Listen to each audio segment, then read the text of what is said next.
moo tax ñu daal di ko ci seppi loolu nag tax na mu daal di saisir Assemblée nationale par le biais d'une commission d'enquête parlementaire ñu fas yéene saytu li nga xam ni moom lay jiiñ ay juges ñu ne dañu am ay connexions douteuses tax sax ñu leen di jiiñ wàllum corruption je pense que loolu Nafissatou soxla nañ ci leeral tey lan moo xew ba ak surtout fan ngeen toll ci mbirum enquête boobu ndax je pense que la commission a validé ce projet. Merci beaucoup. Alors ñun dañu wax très clairement xam nga booy wax sax ñii lañu kii dañu citer nommément des juges citer nommément des acteurs yu ñu soupçonné politique ñu gëm ni dafa am coup d'état électoral am ay preuves hyper probantes parce que commission d'enquête balaa nga ko ubbi buy ñëw ci bureau bi Zator je parle sous votre contrôle buy ñëw ci bureau bi doo ñëw noonu rek ne ubbil leen ma commission d'enquête dafa am loo leen di jox ñu saytu ko xam ni lii jar na ko wala jaru ko ma bëgg wax ni donc bureau bi validé ko ñu def commission la conférence des présidents ñoom itam ñu validé ko léegi ñi ngi dem ci commission des lois il me semble. C'est ça. Mooy réunir lundi pour ñu jàpp plénière bi parce que tey jii ce que je veux dire c'est ça va j'ai entendu parler Karim Wade et tout je dis que ça va au-delà de cela il s'agit de la République c'est très grave on ne parle pas de nous acteurs politiques c'est pas nos petites querelles politiciennes on ne parle pas de ministres de députés de présidents on parle de juges constitutionnels et nous avons déposé une bonne partie de nos preuves pour ñu mën a ubbi loolu donc du loo xamante ni c'est de la politique ça va au-delà de la politique du suspicion ñun dañu citer nommément ne diw ak diw nag ñoo leen ko jox. am ngeen ay preuves qu'il s'agit de corruption. Évidemment sinon la commission que juge yi dañ leen guerre. La commission n'aurait pas été ouverte parce que si biir comme d'ailleurs j'entends les gens dire PDS Benno c'est pas que PDS et Benno Taxawu a dit qu'il soutient la commission foofu loolu la wax Guy Marius Sagna a dit qu'il soutient ca biir commission donc c'est toutes les forces de l'Assemblée qui soutiennent cette commission d'enquête parlementaire te ñoom xam nañ lu ñu indi foofu lu ñu teg ci table bi et évidemment les députés de l'APR parce que mënoon nañ ni ñun ñoo nekk au pouvoir mais lii xam nañ ni c'est très grave ce qui s'est passé et que ça va au-delà de nos aspects politiques électoralistes ça va beaucoup plus loin que ça. mais honorable kañ ngeen am connaissance ci mbirum corruption boobu c'était avant ñuy invalider seen candidat wala après wala kañ exactement pour nous situer. xam nga ku nekk yaa xam ni ngay tojee sa bopp janax ñun daf ñu am c'est-à-dire am na yoo xam ne boo ko tegee kenn mënu ko réfuter du caaxaan parce que mënuñu parti démocratique sénégalais ku ko xam ñun dañu naan sax doo leen wax ci débat public doo leen wax ci lii parce que dañuy natt lu ñuy wax lii ñu def gisul suñu parti mën na ci budul woon dëgg wala bu ñu indiwul ay preuves. du caaxaan du ay fo du ay caaxaan te ñun nag kuy dem à la guerre nga xam ban position nga nekk nga xam ne ni que am na lu ñuy kii si da ngay jël say matukaay pare ko ba xam ni dara du la bett téye say yëf ba bés ba bu jotee loolu nag déposé nañ ko ci commission d'enquête jox nañ leen dès début parce que lu bëre joxeeguñ ko te ñun li ñuy demander rek que commission d'enquête parlementaire bi aller jusqu'au bout sans pression bu kenn am pression ci luy mënti xew parce que xam naa ne week-end parce que da ngeen koy craindre que dinañ leen week-end bi moom y aura beaucoup de manœuvres mais je pense que aujourd'hui tous les députés tous bords confondus ont soutenu cette commission d'enquête parce que tey Sénégal la ñu wax du cas Karim Wade dañu war a xam lan moo xew ca conseil constitutionnel pourquoi est-ce que lii am wala lële am ñu leeral ko mu leer ci boppu sénégalais loolu ñun lañu d'accord balaa may jox Zator kaddu bi mais malgré tout ça vous ne voulez pas d'un report yéen soxlawoo leen ñu reporter élection xam nga Astou peu importe la situation Astou xam nga c'est ce que je disais tout à l'heure à des gens ma ne ko ay waxu report ak ay waxu élection wak dem présidentielle c'est tellement en deçà de la gravité de la situation que ça m'importe pas moi ce qui m'importe mon candidat dafay bokk ci élection yi parce que niñ ko ci dindee les preuves qu'on a données sont très claires que certains ont reçu ont de l'argent pour invalider sa candidature et en faire passer d'autres c'est des preuves dama ko wax sama parti wax ko nëbbatuwuñu c'est ça duñ ko nangu on l'acceptera pas. d'accord nañ débrouiller nag ñoo xam lu ñuy def mais ñun suñu candidat ak ñeneen ñi sax parce que lii bu amee fii mooy am na feneen am na ci leneen il y a quelqu'un qui a corrompu des gens aujourd'hui il faut que ñu dem jusqu'au bout de cette enquête là il y va de la survie. Quelqu'un de quel camp? Wala d'où? Mais ñun on l'a cité nommément, on a cité nommément Amadou Ba. Karim Wade tweeté na ko mi ngi ci suñu déclaration. kon yéen Amadou Ba ngeen di jën corruption. liiroo suñu déclaration. liir naa ko mais non dafa leer. le PDS vous avez en tant que député nekk ci commission d'enquête parlementaire comment vous allez faire pour y arriver wala boog pour procéder à ce genre de démarche là. Merci Astou mais avant rek dama bëgg nga may ma rek ma répondre leeral pour que débat bi nit ñi comprendre. respect des ñun suñu position en fait respect des institutions Zator.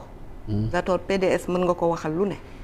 ba mu des ni respecté wul ay institutions Sénégal. ñun dañuy dem ba di ñu naan ñun dañuy di ak yéen parce que duñu saaga duñu xaste duñu kii dañu koy waxal. PDS bu jëlee effigie PDS def 4 déclarations wax citer nommément des personnes nga xam ne ni que boog am nañ lu ñu téye loo xamante ni. dañ koy teg du ñu parti caaxaan. on n'est pas dans le populisme on n'est pas dans les calculs électoralistes lii bu fekkoon amuñu lu ñu leer ci li ñuy wax wala mënuñu ko étayer au risque de dissoudre un parti qui est né en 74. buñ ko mënul étayer mën nañ ñu dissoudre ndax li ñu wax waxuñu ay Macky Sall président parce que day politique waxuñu non le ministre Zator Mbaye non le premier ministre Amadou Ba on a cité des juges constitutionnels nommément. ñëpp jot déclaration bi àdduna donc du kaf deal PDS Benno mënut a am monsieur le ministre déedéet waaw mais dama maa ngi ñëw ci waaw man maa la transmettre yenn xalaat nit ñi mënul am parce que bu fekkoon loolu la mais bu ñu ñëwee di xool lan la di waxtaan Guy Marius Sagna du ci ànd Pastef la bokk foog naa de yeew taxawu mi taxawoon ne bëgguma report élection du ci ànd du ni du ko soutenir ñoom ñëpp tey dañu ne nañ koy soutenir. mais ñooñu jéeñuñu seen candidat.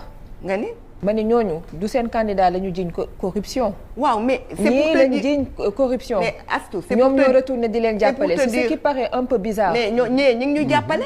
nee nañ Pastef ak kii nee nañ ñoom ñi ngi ñuy jàppale foofu amul. dil mais yéen jéeñuñu leen ñoom jéeñuñu leen. xam nga déedéet dama la bëgg wax ni. ku nekk ci république ñu wan la liñ la wan boo jàppewul oui tu détestes le Sénégal. génnal Sénégal mérité woo sa poste assemblée mérité woo nekk fenn ci réew mi lu leer laa la wax Astou man Amadou Ba dama ko jox cër su ma ko cité ñu cité ko ci ay déclaration Zator xam nga ma tuuti man du ma nekk fii di wax ay wax naxa sa kandang parce que je me respecte dama respecte sama bopp te ku jox cër nit la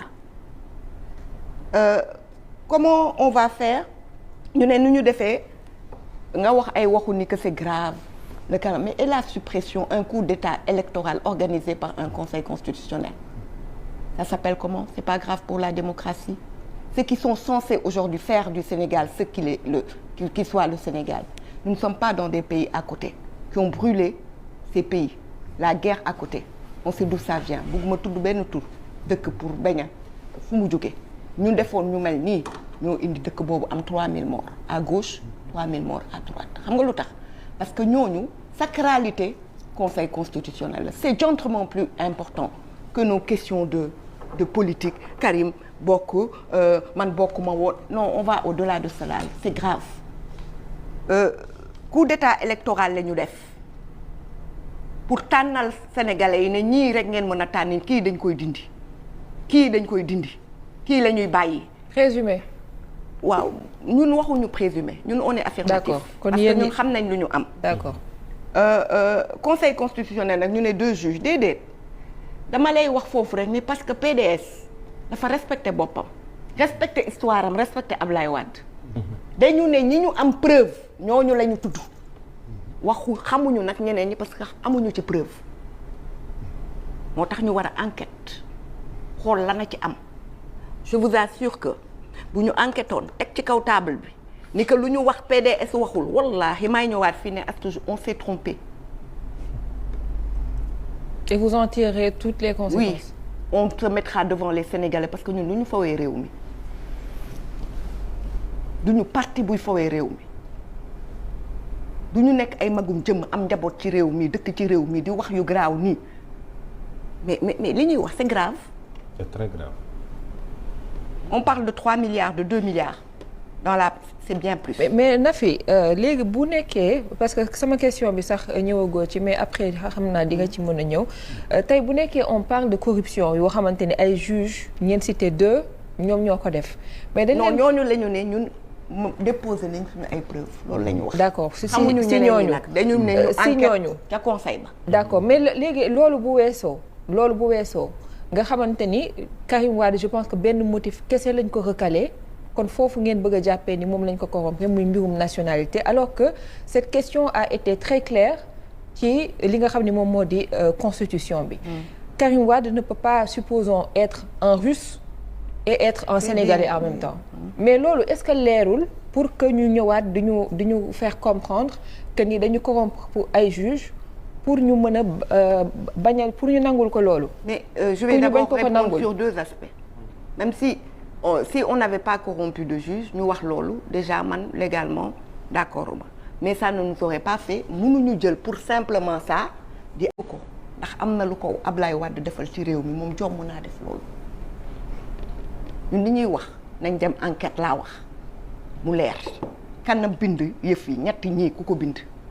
ndax lu benn def ba convoquer juge yooyu. wax ma ñëw léegi ma pare ci loolu léegi on parle d'un décret. waaye man Karim Wade est-ce qu'il est responsable de les lenteurs de l'administration française te man li ma jàng bokk may laaj droit ñi juriste yi fi nekk. Professeur, vous êtes professeur de mathématiques. Ah non mais je ne pourrais pas vous demander mais tey jii conseil constitutionnel Amath daf ci wax lu am solo. ñoom bu ñuy wax affaire wu rétroactivité dafa wax lu garaaw ci fin wu texte am.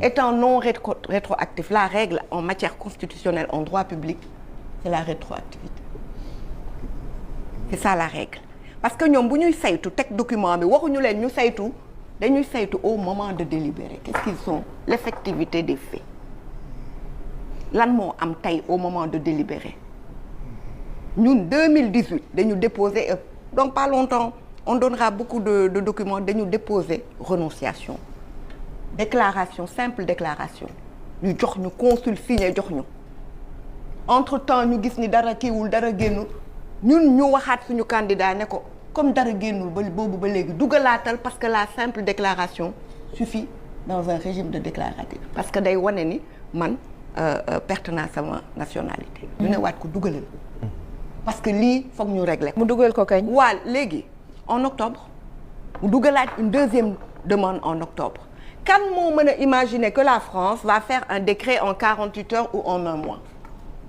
qui peut l'imaginer. Karim Wade kañ la déposé kañ la def cette déclaration de sur l'honneur. En octobre. Sur l'honneur. Non sur l'honneur mooy bi ñuy déposé je sais même plus c'était le jour. En décembre. Oui en décembre. mais décret bi 17 janvier la génn. mais c'est ce que je t'explique Astou en quoi on est responsable des lenteurs. de l'administration française. Toi tu peux imaginer que Karim puissant na ci àdduna bi bay signéloo un premier ministre français un décret.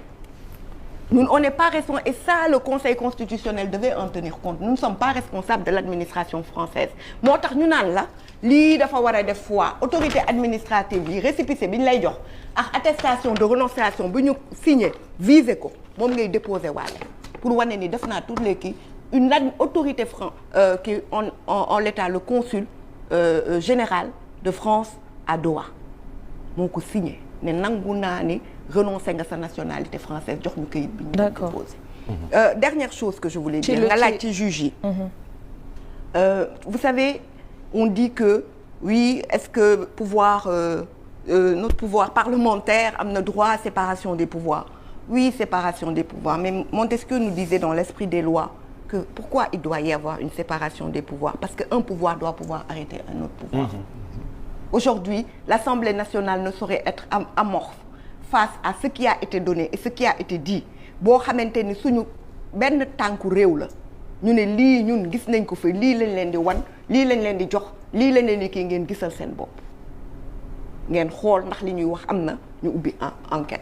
L'Assemblée nationale ne peut pas aujourd'hui gis benn pouvoir buy doxee nu doy waar mu ne parce que nee nañ ñu séparation donc mënuñu ko mënuñu ko def en tout état de cause mais juge yi bu ñu ñëwul wuyu si mais les preuves ñi ko war a am dinañ ko am xool en fonction de ce qu'ils verront et ce qu'ils entendront ñu xool ndax dinañ bàyyi Sénégal moo leen gënal wala question électorale wala ay nañ dem élection ay nos enjeux oui nos trucs ah non mais Pastef non mais l'opposition on n'est pas là c'est grave ce qui s'est passé